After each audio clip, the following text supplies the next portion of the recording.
गौतम जी, राम कुमार गौतम। अध्यक्ष महोदय, आपका बहुत बहुत धन्यवाद। आपने मुझे बोलने का समय दिया और मुझे ऐसी उम्मीद है जैसा कि पहले कई लोग बोलते उतना टाइम मुझे आप जरूर देंगे। अध्यक्ष महोदय, मैंने जब पार्टी ज्वाइन की बीजेपी जून में ज्वाइन की थी, उसी दिन मैंने घोषणा की थी कि 50 सीट मिनिमम बीजेपी की आएंगी और नायब श्रेणी मुख्यमंत्री बनेगा और ये भी कहा था 200% बनेगा। बात कुछ भी नहीं थी, बात तो सिंपल इतनी थी। मैंने यही बताना था कि एक तरफ मुकाबला बीजेपी का है और एक तरफ मुकाबला हुड्डा पार्टी का है, not Congress party, Hooda party.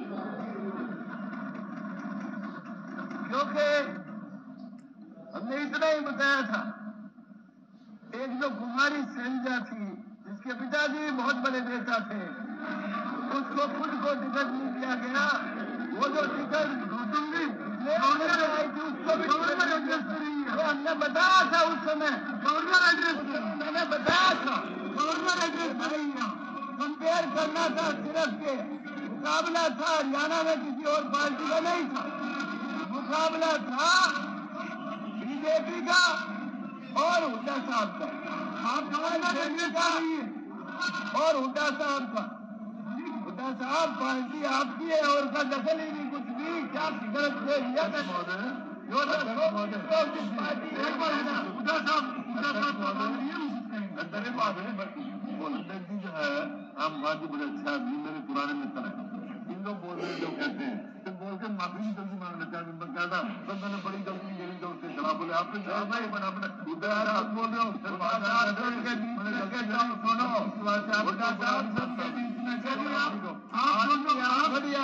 दोनों जो आपने सरकार चलाई है वो बिल्कुल गलत थी, मैं उसका हामी नहीं हूँ बिल्कुल।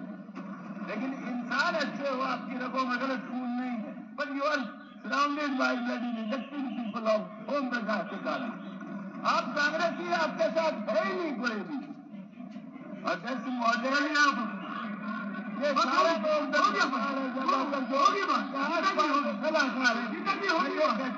अरे आप तो अलग हो जाए, छोड़ दो।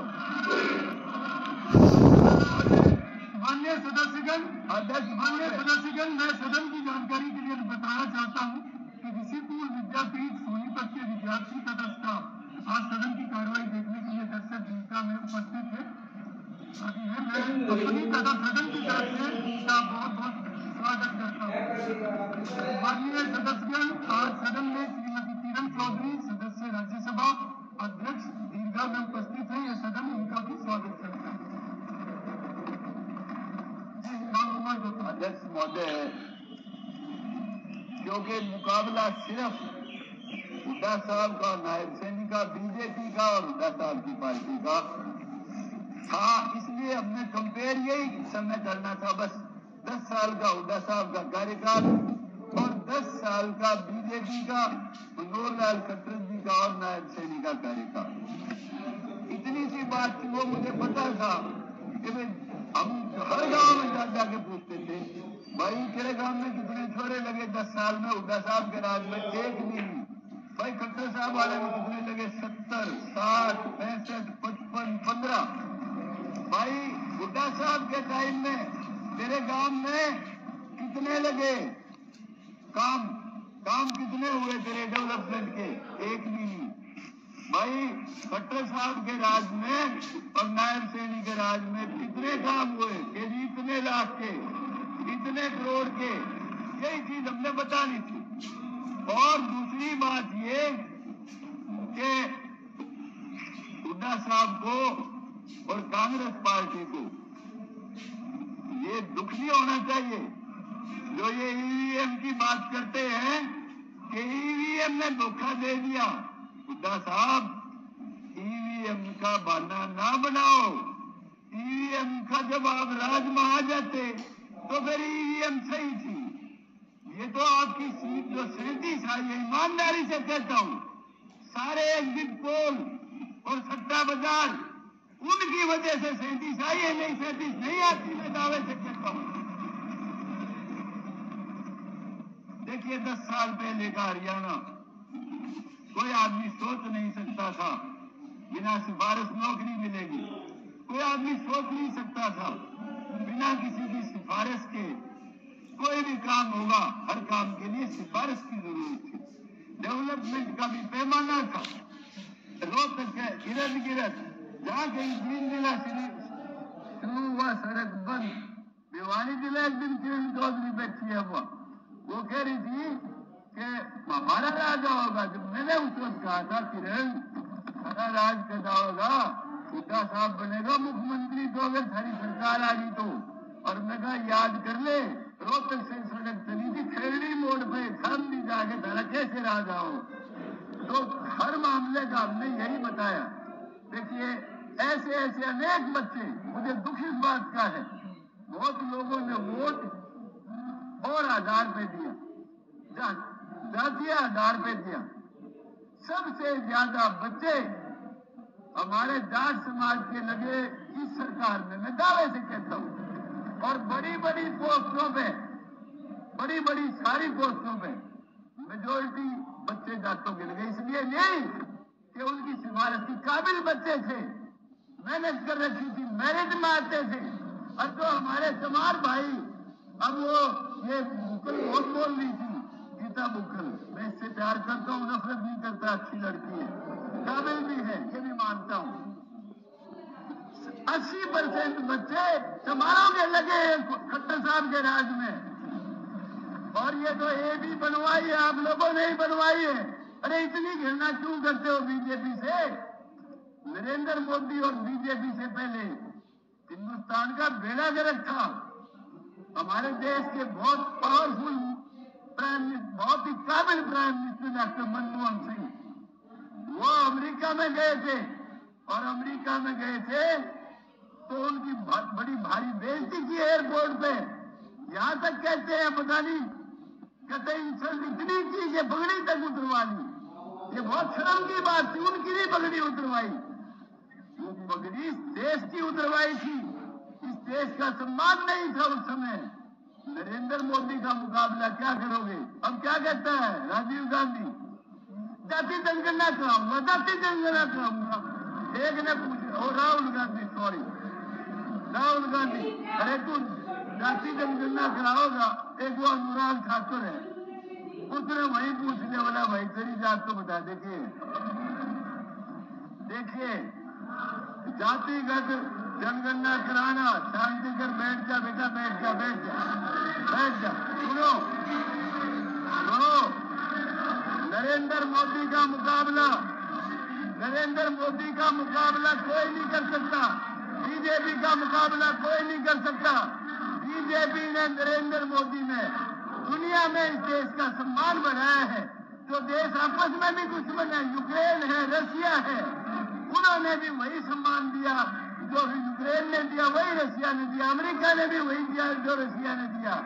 दुनिया में देश को जना दिया। गौतम जी, आप कोई 370 भाषण तक रही है, इस तरह के शब्दों को थोड़ा अवॉइड कीजिए आप, ठीक है? अवॉइड 370 धारा को, 370 धारा को निकलता था, मोदी ने एक मिनट लगाई, खून के खतरे में जाएंगे, नालियां में जाएंगी, खून की कतरा खून का भी नहीं गिरा, 370 धारा तोड़ के फेंक दी।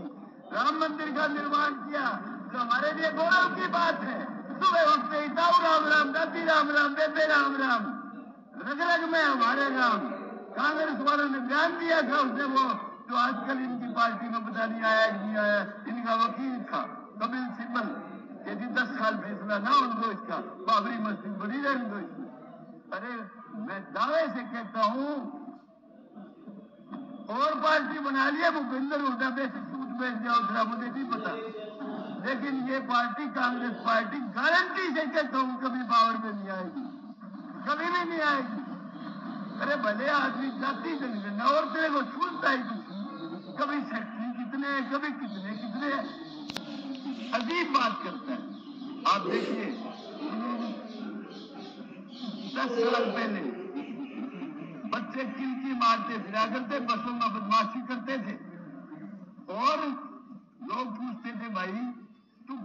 क्या करे, अरे तुमने के चिंता है, सर्टिफिकेट भी ले आवांगे और सिफारिश अपनी नाम लेते थे हमारे भाई का या किसी का भी, यूं कहते उस पर लगा लूंगा छोरा तो, अब नहीं तो गठड़ी बांध रखी बहुत बड़ी, वह लगा दूंगा सारी। मैं कहता हूं मनोहर लाल खट्टर ने, बीजेपी ने पहली बार यह एहसास कराया कि बच्चों को पढ़ाओ, जो बच्चे किलकी मारते फिरा करते कोचिंग सेंटर ज्वाइन करके और काबिलियत के आधार पे नौकरी दी 10 साल, उससे पहले नहीं था।